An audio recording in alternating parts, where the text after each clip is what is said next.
विधानसभा में आज शराब घोटाले का मामला जोर शोर से उठा। सत्ता पक्ष के ही विधायक ने सरकार की शराब नीति पर सवाल उठाते हुए पिछले 5 साल में शासन को राजस्व का नुकसान पहुंचाने का आरोप लगाया है। भाजपा विधायक ने इसके लिए दोषी प्लेसमेंट एजेंसी पर कार्रवाई की मांग की। इस पर सरकार ने पूरे मामले की जांच कराकर प्लेसमेंट एजेंसी के खिलाफ कार्रवाई की घोषणा सदन में की।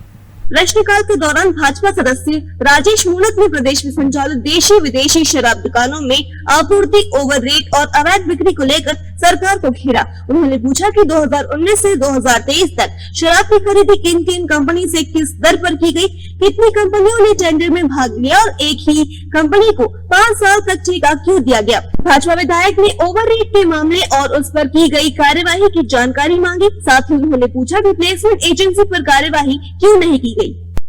शराब घोटाला,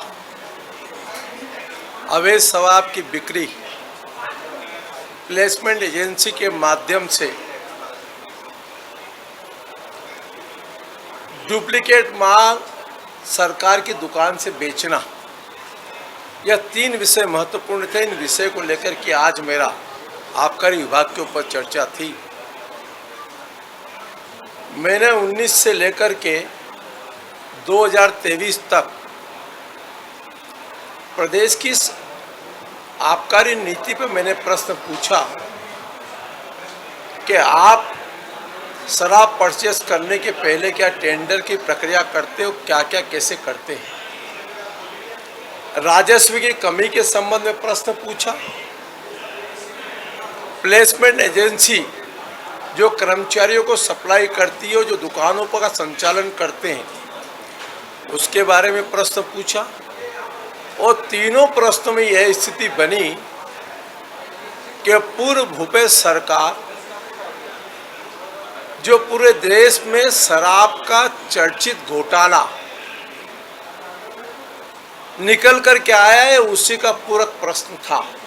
देखिए, शराब नीति में दोनों पहलू है। जहाँ पर कोई भी नीतियाँ आती हैं तो कुछ वहाँ पर चोरी के रास्ते भी निकलते हैं और लोग करते हैं, पर पॉलिसीज़ में हमेशा सुधार की ज़रूरत पड़ती है। पर हमारी 5 सालों की सरकार में कोरोना काल के बाद भी रेट ज़्यादा करने का मतलब ये था कि लोग कम शराब पिएं, दुकानें कम कर दी गई, पर रेवेन्यू का लॉस कहीं नहीं हुआ। रेवेन्यू छत्तीसगढ़ का जो राजस्व है वो बढ़ा। जहाँ तक शराबबंदी की भी बात होती थी तो इसके लिए भी बहुत सारी स्टडी सेंटर्स बनाए गए थे, बाहर विधायकों का दल भेजा गया था कि हम कैसे धीरे धीरे शराबबंदी की तरफ बढ़े, पर शराब से रेवेन्यू लॉस कहीं नहीं हो। जो भ्रष्टाचार का आरोप लगा रहे हैं वो गलत है।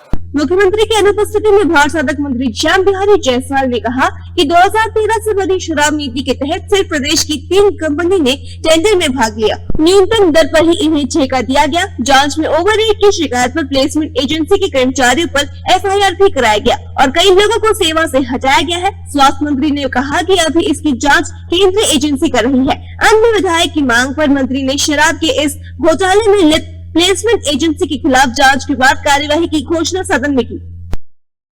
विधानसभा में अधिकांशतः माननीय सदस्यों को इस बात का चिंता था कि जो शराब दुकानों में जो सेल्समैन हैं उनके द्वारा दुकानों में नकली शराब और अवैध रूप से बिक्री किया गया है, जिसमें जो मानव संसाधन जो उपलब्ध कराते हैं ऐसे एजेंसियों का बड़ा हाथ था।